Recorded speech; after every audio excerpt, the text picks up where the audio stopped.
Hello प्यारे बच्चों, आज हम क्लास 7th हिंदी पाठ 20 महान वैज्ञानिक डॉक्टर चंद्रशेखर वेंकट रमन नामक पाठ को पढ़ेंगे और समझेंगे। आइए सीखें। वैज्ञानिक की खोजपूर्ण प्रवृत्ति से परिचय, कार्य करने की क्रमबद्धता और तर्क शक्ति का विकास, वाक्य की संरचना के बारे में समझना, प्रत्यय उपसर्ग में भेद। 19वीं सदी में अंग्रेज़ों ने आधुनिक शिक्षा के लिए भारत में कुछ अच्छे कॉलेज स्थापित किए। कौन सी सदी में? 19वीं सदी में अंग्रेज़ों ने आधुनिक शिक्षा के लिए भारत में अच्छे कॉलेजों की स्थापना की। इन्हीं कॉलेजों में से एक था मद्रास चेन्नई का प्रेसिडेंसी कॉलेज। तो इन्हीं कॉलेजों में से एक कौन सा कॉलेज था? मद्रास चेन्नई का प्रेसिडेंसी कॉलेज। इस कॉलेज में आधुनिक विज्ञान की जानकारी पाकर हमारे देश में भी अनेक वैज्ञानिक आविष्कारक हुए। ऐसी ख्याति प्राप्त वैज्ञानिकों में प्रसिद्ध नाम है। किसका प्रसिद्ध नाम है? डॉक्टर चंद्रशेखर वेंकट रमन का, जिन्होंने विज्ञान जगत में गौरव प्राप्त कर भारतीयों का मस्तक ऊंचा किया। चंद्रशेखर वेंकट रमन का जन्म दक्षिण भारत में तिरुचिरापल्ली नगर में 7 नवंबर सन 1888 में हुआ। कहाँ हुआ था चंद्रशेखर वेंकट रमन का जन्म? दक्षिण भारत में तिरुचिरापल्ली में नगर में कब हुआ था? 7 नवंबर 1888 में ईस्वी में हुआ था। इनके पिता श्री चंद्रशेखर अय्यर एक साधारण आदमी थे। तो इनके पिता का नाम क्या था? चंद्रशेखर अय्यर।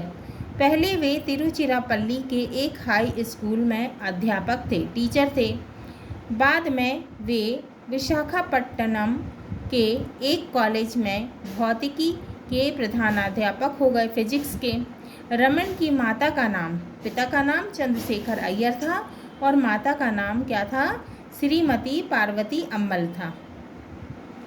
रमन बचपन से ही बहुत प्रतिभाशाली थे। उन्होंने 12 वर्ष की कम उम्र में ही वोल्टेयर से हाई स्कूल की परीक्षा प्रथम श्रेणी में उत्तीर्ण की। कौन सी श्रेणी में? प्रथम श्रेणी में। इसके बाद वे मद्रास के प्रेसिडेंसी कॉलेज में प्रविष्ट हुए और अपनी विशेष प्रतिभा के कारण सभी के स्नेह के पात्र बन गए। सभी उन्हें बहुत पसंद करने लगे। सन 1904 में उन्होंने स्नातक परीक्षा उत्तीर्ण की और सन 1907 में मात्र 19 वर्ष की आयु में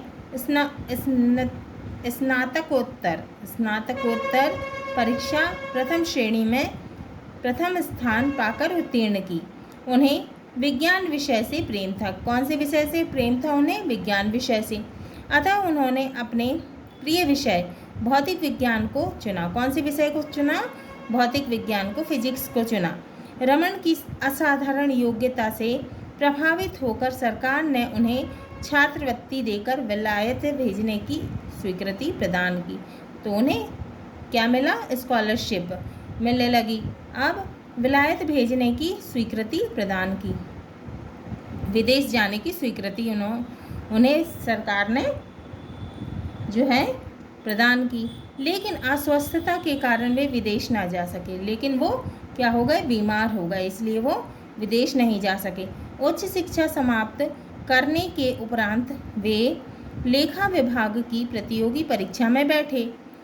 परीक्षा में सफलता हेतु उन्होंने विज्ञान का विद्यार्थी होते हुए भी इतिहास, हिस्ट्री, राजनीति शास्त्र, पॉलिटिकल साइंस, संस्कृत आदि नए विषयों का अध्ययन किया और इस परीक्षा में भी उन्होंने प्रथम स्थान प्राप्त किया। उनकी नियुक्ति भारत सरकार के सहायक महालेखापाल के पद पर कलकत्ता में हो गई। इसी समय उनका विवाह श्री कृष्ण स्वामी अय्यर की सुपुत्री त्रिलोक सुंदरी के साथ हो गया। तो इसी समय उनका विवाह किसके साथ हो गया? श्री कृष्ण स्वामी अय्यर की पुत्री जो थी उनके साथ हो गया। उनका नाम क्या था? त्रिलोक सुंदरी। अर्थ विभाग में काम करते हुए भी रमन का ध्यान विज्ञान की ओर लगा रहता था। एक दिन वे ट्राम में बैठकर डलहौजी स्क्वायर से अपने घर सियालदह जा रहे थे कि अचानक उनकी दृष्टि एक साइन बोर्ड पर पड़ी जिस पर लिखा था। तो उन्होंने अचानक देखा, किसमें? साइन बोर्ड की तरफ उन्होंने अचानक देखा। अब उसमें क्या लिखा था? भारतीय वैज्ञानिक अनुसंधान परिषद। उसमें लिखा था भारतीय वैज्ञानिक अनुसंधान परिषद। वे झट ट्राम से उतर गए और परिषद भवन जाकर परिषद के सचिव से भेंट कर उनसे दूसरे दिन मिलने का समय तय किया। अब वो किससे मिलने गए? सचिव से। अब उनने दूसरे दिन मिलने का समय तय कर लिया। सचिव से मिलकर उन्हें अपने प्रकाशित लेख दिखाए। तो उन्होंने सचिव से मिले और उन्हें अपने प्रकाशित लेख दिखाए जिससे वे प्रभावित हुए। उन्होंने रमन को अनुसंधान कार्य के लिए समुचित सुविधाएं देने का आश्वासन दिया और इन्हें परिषद का सदस्य बना लिया। इस प्रयोगशाला में रमन ने कई महत्वपूर्ण आविष्कार किए, इसमें जिससे उनकी ख्याति माने उनकी प्रसिद्धि जो है देश विदेश में फैलने लगी।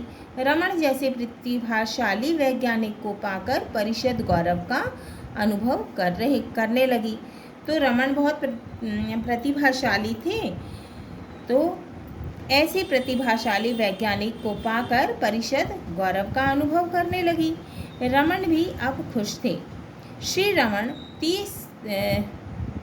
3 वर्ष कलकत्ता में रह गए। कितने वर्ष रह गए कलकत्ता में? 3 वर्ष रह पाए थे कि उन्हें रंगून स्थानांतरित कर दिया, कि उन्हें रंगून भेज दिया गया।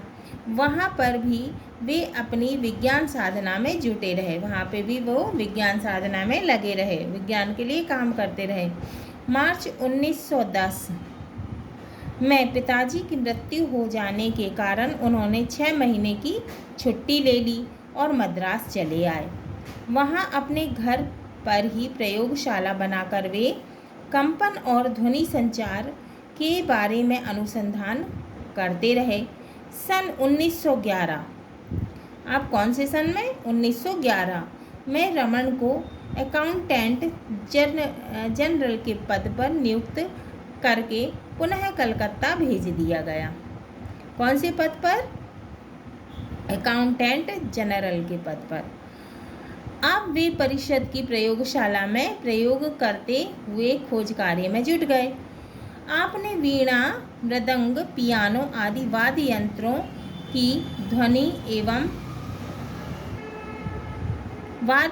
की ध्वनि एवं संगीत की विशेष प्रकार से खोज की और इनके संबंध में कई उच्च कोटि की पुस्तकें भी लिखी। तो उनने इस विषय में कई जो है वो उच्च कोटि की किताबें भी लिखी। वाद्य यंत्रों की इस खोज से विज्ञान जगत में तहलका मच गया। सन 1914 में कलकत्ता विश्वविद्यालय के अंतर्गत साइंस कॉलेज खोला गया। कब खोला गया? 1914 में, जिसमें भौतिक विज्ञान के एक प्रोफेसर की आवश्यकता थी। अब उसमें किसकी आवश्यकता थी? भौतिक विज्ञान के एक प्रोफेसर की आवश्यकता थी। विश्वविद्यालय के कुलपति सर आशुतोष मुखर्जी को रमन का ध्यान आया। लोगों को विश्वास नहीं था कि रमन उस पद को स्वीकार करेंगे, क्योंकि वे सरकारी नौकरी में ऊंचे पद पर काफ़ी अच्छा वेतन पा रहे थे। लेकिन रमन ने सरकारी नौकरी छोड़ दी और साइंस कॉलेज में प्रोफेसर हो गए। 29 वर्ष की आयु में जुलाई 1917 में इन्होंने कलकत्ता विश्वविद्यालय में कार्य करना शुरू कर दिया। सन 1921 में रमन पहली बार विदेश गए। उस समय ब्रिटिश साम्राज्य के विश्वविद्यालयों का सम्मेलन ग्रेट ब्रिटेन में हुआ। जिससे रमन को अपने विश्वविद्यालय का प्रतिनिधित्व करने का अवसर मिला। रमन के प्रतिनिधित्व का अर्थ होता है प्रतिनिधि का कार्य। रमन के विद्वत्तापूर्ण व्याख्यान सुनकर वहां उपस्थित विद्वान बहुत प्रभावित हुए। उनकी बहुमूल्य सेवाओं के उपलक्ष्य में कलकत्ता विश्वविद्यालय ने इन्हें सन 1921 में ईस्वी में डॉक्टर ऑफ साइंस, किसकी 1921 में कौन सी उपाधि मिली थी उन्हें? डॉक्टर ऑफ साइंस की उपाधि से सम्मानित किया। और सन 1924 में लंदन की रॉयल सोसाइटी ने उन्हें अपना फेलो क्या सम्मानित सदस्य चुना। इसी वर्ष प्रकाश संबंधी खोजों के विषय में भाषण के लिए वे कनाडा गए। कहाँ गए वे? कनाडा गए। इस यात्रा के समय जब उनका जहाज भूमध्य सागर से गुजर रहा था तो सागर के नीले रंग को देखकर वे गहरे चिंतन में डूब गए। वो बहुत सोच विचार में डूब गए। इस नीले रंग का कारण क्या है? उस समय तक उस प्रश्न का किसी के पास संतोषजनक उत्तर नहीं था। किसी के पास कोई भी ऐसा जवाब नहीं था। रमन इसकी खोज में जुट गए और 7 साल तक कड़ी मेहनत के बाद उन्होंने इसका हल खोज निकाला। उनकी यह खोज रमन प्रभाव के नाम से प्रसिद्ध हुई, जिसे उन्होंने 1928 में प्रकाशित किया। तो कौन सी थी वो खोज? रमन प्रभाव। रमन प्रभाव की खोज 28 फरवरी 1928 ईस्वी में हुई थी। इसीलिए इस महान घटना की याद में 28 फरवरी को राष्ट्रीय विज्ञान दिवस के रूप में मनाया जाता है। तो बच्चों, राष्ट्रीय विज्ञान दिवस कब मनाया जाता है? 28 फरवरी को। सन 1929 में रमन को ब्रिटिश सरकार ने सर की उपाधि से सम्मानित किया। कब किया रमन को ब्रिटिश सरकार ने सर की उपाधि से सम्मानित? 1929 में। रमन प्रभाव की खोज के लिए उन्हें सन 1930 ईस्वी में भौतिक विज्ञान का नोबेल पुरस्कार मिला। उन्हें कौन सा पुरस्कार मिला? भौतिक विज्ञान का नोबेल पुरस्कार मिला। पुरस्कार दिया गया। यद्यपि सन 1913 में साहित्य के क्षेत्र में नोबेल पुरस्कार रविंद्रनाथ टैगोर को मिल चुका था, फिर भी विज्ञान के क्षेत्र में नोबेल पुरस्कार पाने वाले डॉक्टर रमन ने यह पुरस्कार और पदक स्टॉकहोम जाकर, कहाँ गए वो? स्टॉकहोम जाकर वहाँ के राजा के हाथों से प्राप्त किया। इसके बाद देश तथा विदेश के प्रायः हर विख्यात विश्वविद्यालय ने इन्हें डॉक्टर ऑफ साइंस, कौन सी उपाधि मिली थी उन्हें? डॉक्टर ऑफ साइंस की मानद उपाधि से विभूषित किया। सन 1930 के बाद उन्होंने खोज की कि आँख के पीछे के पर्दे, आँख का जो पीछे का पर्दा होता है रेटिना कहलाता है। रेटिना पर दृश्य ठीक प्रकार कैसे अंकित होता है। उन्होंने हीरों और गुलाब के फूलों पर भी नई और महत्वपूर्ण जानकारी दी। डॉक्टर रमन ने अब सरकार का आग्रह मानकर तात्कालीन विश्वविद्यालय से अवकाश ले लिया और सन 1933 से Indian institute of science Bengaluru में अनुसंधान कार्य का संचालन शुरू कर दिया। सन 1943 में उन्होंने एक स्वतंत्र संस्थान रमन रिसर्च इंस्टीट्यूट, कौन सा संस्थान? स्वतंत्र संस्थान कौन सा? रमन रिसर्च इंस्टीट्यूट स्थापित कर वैज्ञानिक अनुसंधान कार्य किया। इनकी प्रतिभा और खोजों से के फलस्वरूप सन 1954 में भारत सरकार ने उन्हें भारत रत्न की उपाधि मिली। अब उन्हें क्या मिला? कौन सी उपाधि मिली उन्हें? 1954 को भारत रत्न की उपाधि प्रदान की। सोवियत रूस ने सन 1957 में, अब सोवियत रूस ने भी क्या किया? 1957 में डॉक्टर रमन को लेनिन शांति पुरस्कार, कौन सा पुरस्कार मिला था उन्हें? लेनिन शांति पुरस्कार से सम्मानित किया। इस पुरस्कार को लेने के लिए वे पत्नी के साथ 3 माह की यूरोप यात्रा पर गए। पुरस्कार ग्रहण करते समय उन्होंने कहा था, मैंने अपने ज्ञान का उपयोग सैनिक कार्यों के लिए नहीं किया, कभी नहीं किया। मैंने हमेशा यही कोशिश की है कि मेरी खोजों का इस्तेमाल रचनात्मक कार्यों में हो और इससे मानव जाति का कल्याण हो। ये किसने कहा था? डॉक्टर रमन ने। 21 नवंबर 1970 को डॉक्टर रमन का पार्थिव शरीर पंचतत्व में विलीन हो गया। वे इस समय 82 वर्ष के थे। पंचतत्व क्या? 5 तत्व: पृथ्वी, जल, वायु, अग्नि और आकाश। ये 5 तत्व में उनका शरीर जो है वो विलीन हो गया। वे इस समय 82 वर्ष के थे। कितने साल के थे वो? 82 वर्ष के थे। डॉक्टर रमन देश के महान वैज्ञानिक थे। उनका विश्वास था कि इस देश में प्रतिभाओं की कमी नहीं है।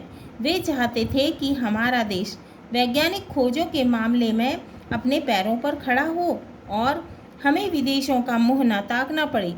देशवासियों का यह पुनीत कर्तव्य है कि सभी उनके इस विश्वास को कायम रखें। रमन प्रभाव क्या है?